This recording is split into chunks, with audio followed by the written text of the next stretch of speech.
जय जगन्नाथ सांग मैंने आपण मैंने केमिति अछंती मु तो बहुत ही बढ़िया अच्छी।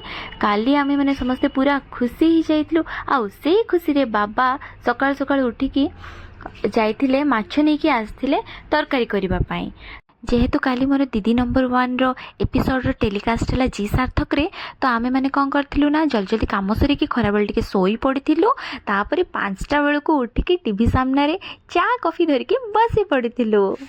आपण मैंने देखले कि नहीं सांग मैंने जति देखि नांती चलंतु किछि झलक देखिबा दीदी नंबर 1 रो आउ जति आपण मैंने फुल एपिसोड देखिया को चाहछंती ताहले G5 एप्लीकेशन डाउनलोड करंतु आउ सेथिरे मोर फुल एपिसोड को देखंतु मु केमिति गेम खेलिथिली से सब देखिकी एंजॉय करंतु। बाप रे की कष्ट दौड़ी दौड़ी पूरा हालिया हो जाइतला मनीष। चलो संग मैंने आमे देखिबा हम माछ भजाटा कोन हैला। माछ तो बहुत सुंदर भाबरे भाजी हे गेलानी सांग माने। एबे आमे हमर मसला प्रस्तुत पाइ बोली कि किछि पियाज नबा किछि कंचा लंका नबा आउ तापरे याकु मो चुन चुन करके काटी नेछि। तापरे मु एठी किछि टमाटो नेछि सांग माने जेतु ग्रेवी बनिबो तो मु टमाटो को कोन करछि ना बाटी नेछि। एबे एठी मु नउछि सांग माने फॉर्च्यून रो सरसो तेल मो कढ़ी गरम हो सारा पर मुझे सरसो तेल टी देदेली।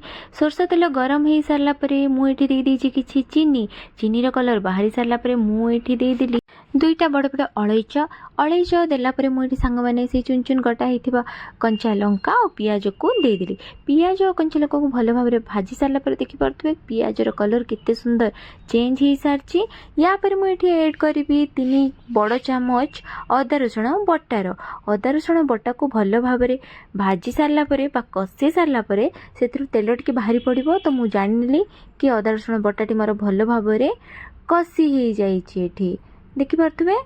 तो या पर मु कौन करी ना जो बटा होता टमाटो मुझे ऐड करदेवी। टमाटो और अदा रसुण बटा को मु भल भाव पुणी थे कषि नेबी।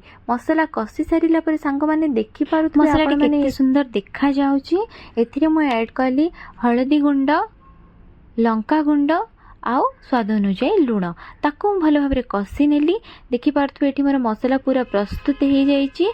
एथिरे मुझे ऐड करी भजा होता माछ। मो मसला रे भल भाव गले नेली माछ को किछि समय बोली मु घोड़े देती। तापर सांग मैंने मु पानी एथिरे ऐड कली आ स्वाद को बढ़ावा बोली एवरेस्ट चिकेन मसला मुझे पकई देती। पुणी थे मो माछ तरकारी को घोड़े नहीं तापर एबे देखि पड़थबे सांग माने मो माछ तरकारी बनिकी पूरा रेडी हो जाइए। याको आपण माने आपनक घरे बनेकी गरम गरम भात सहित खांतो मते मन पकाउ थांतु। तो सांग माने मोर ये रेसिपी जदि आपण मानकु भल लागि थाए ताले लाइक शेयर सब्सक्राइब करबा को भूलिबेनी आ कमेंट माध्यम रे मते जणैबे माछ तरकारी बनेले कि नहीं खाइले कि नहीं।